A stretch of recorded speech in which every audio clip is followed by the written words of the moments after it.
Hello everyone, welcome back to our YouTube channel. जैसा कि आपको पता है 30 नवंबर को IBPS PO मेंस का एग्ज़ाम है और कभी भी प्री का रिज़ल्ट आ सकता है। मोस्ट प्रोबेबली मुझे लग रहा है कि सेकेंड वीक या 15th तक आएगा रिज़ल्ट। तो PO मेंस की स्ट्रैटेजी के साथ मैं आई हूँ। मैं कैसे प्रिपरेशन कर रही हूँ, मैं अपनी स्ट्रैटेजी बताऊँगी और प्रीवियस ईयर कैसे क्वेश्चंस आए थे उसके बेसिस पे। तो चलिए स्टार्ट करते हैं ये वीडियो। मैं हर एक सब्जेक्ट को, मतलब हर एक पेपर को डिटेल में कवर करूँगी। मैं उस किस टॉपिक से कितने क्वेश्चंस आए थे, क्या आए थे प्रीवियस ईयर के बेसिस पे स्पेशली, मैं इसे बताऊँगी।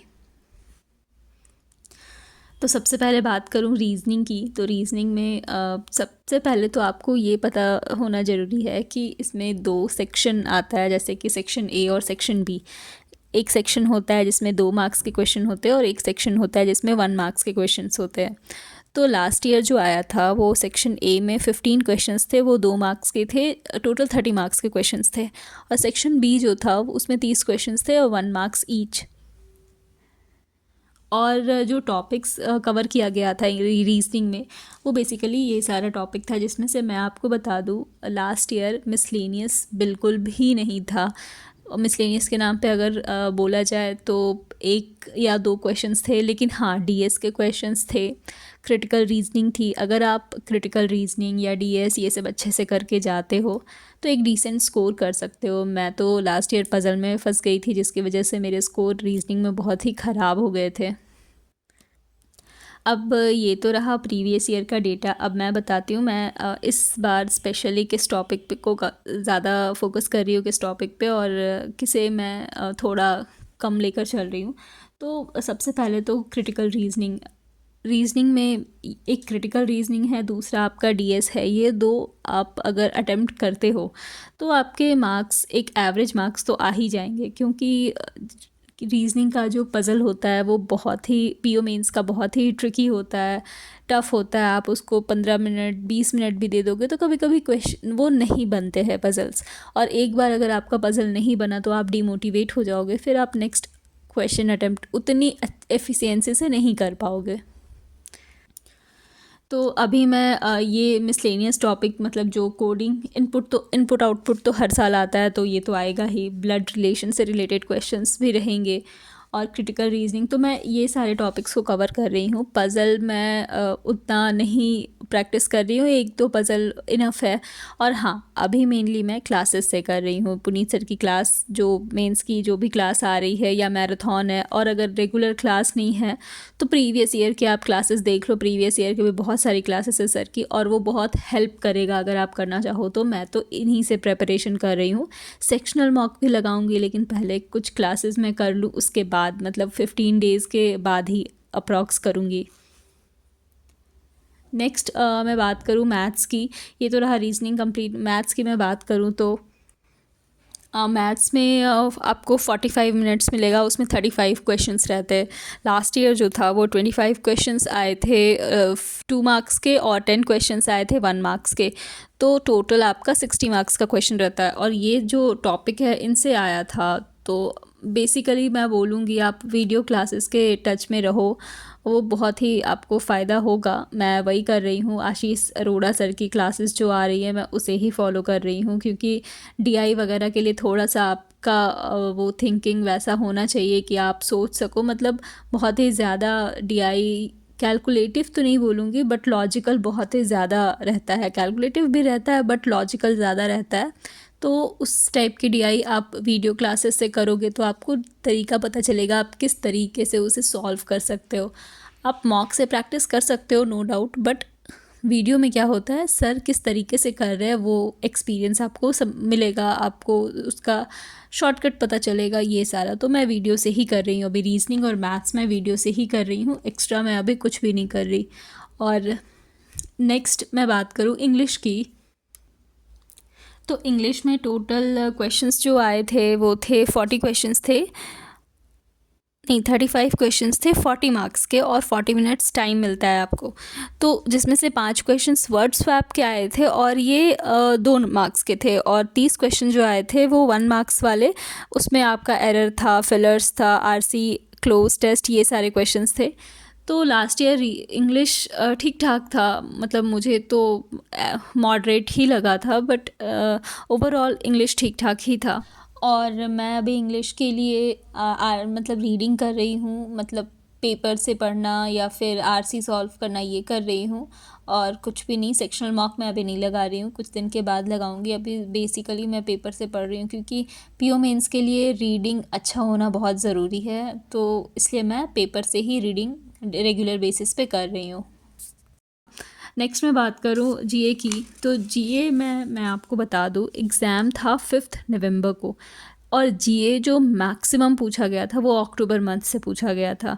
तो आप ये मत सोचना कि आरआरबी, जिन लोगों ने मेंस दिया है या जिन लोगों ने एनालिसिस देखा है, ये मत सोचना कि आरआरबी के जैसा पूछेगा, नहीं।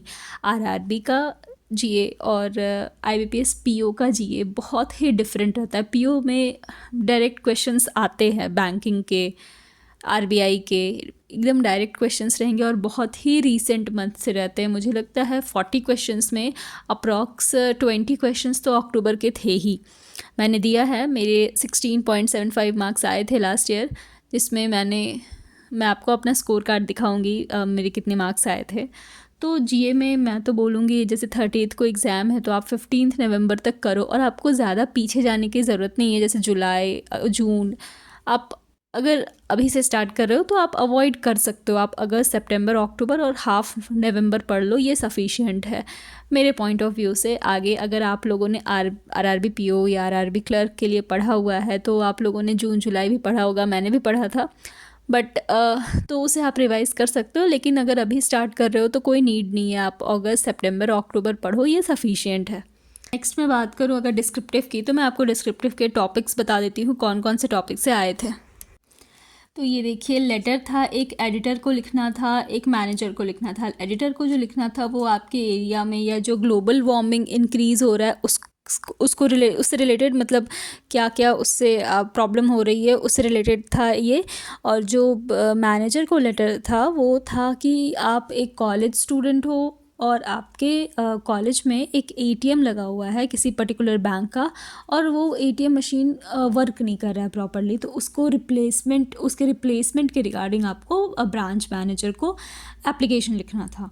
नेक्स्ट इनफॉर्मल में था कि आप अपने फ्रेंड को सजेस्ट करो कि वो अपना जॉब छोड़कर और गवर्नमेंट जॉब का प्रिपरेशन करे, उससे क्या फ़ायदे हैं क्या नुकसान है, ये सारा चीज़, मतलब फ़ायदे ही क्या है क्या नहीं, ये चीज़ को कि आप कैसे जॉब प्रिपरेशन गवर्नमेंट जॉब के लिए कर सकते हो, आपके फ्रेंड को सजेस्ट करना था।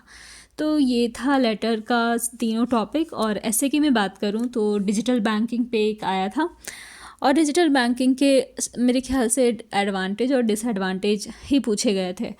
जेंडर इक्वालिटी में क्या था कि कैसे बच्चों को स्कूल में ही सिखाया जाए कि जेंडर इक्वालिटी का क्या इम्पोर्टेंस है, ये चीज़, उसके क्या एडवांटेज है, ये चीज़ स्कूल लेवल से ही कैसे सिखाई जाए, ये था। और नेक्स्ट था कि आप मतलब ऐसे लिखना था कि वो जॉब जो आप अपने मन से चुनते हो, जैसे जो जॉब जिस फील्ड में आपका इंटरेस्ट है, आप अगर उससे रिलेटेड जॉब करते हो तो आप कैसे अपने लाइफ को, अपने जॉब को इंजॉय करते हो, उस चीज़ से रिलेटेड। मैंने जेंडर इक्वालिटी पे लिखा था, मुझे याद है, और मैंने ये ग्लोबल वार्मिंग पे करा था।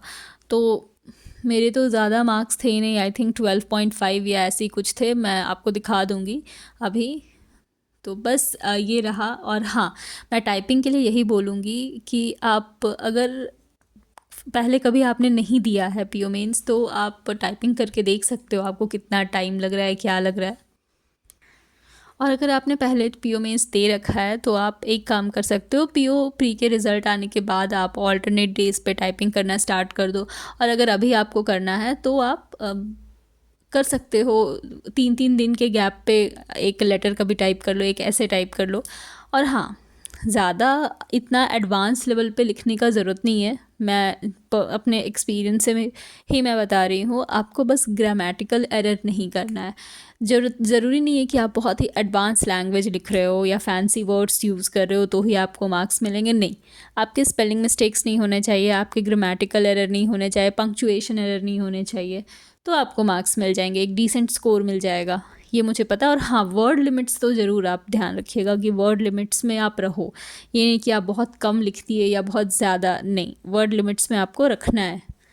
तो इन दोनों के लिए आपको हाफ़ एन आवर मिलेगा। और हाँ, ये भी चीज़ है, जैसे ही आपका एग्ज़ाम ख़त्म होगा, मतलब 3.5 घंटे का एग्ज़ाम जो ओवर होता है, ये तुरंत आ जाता है।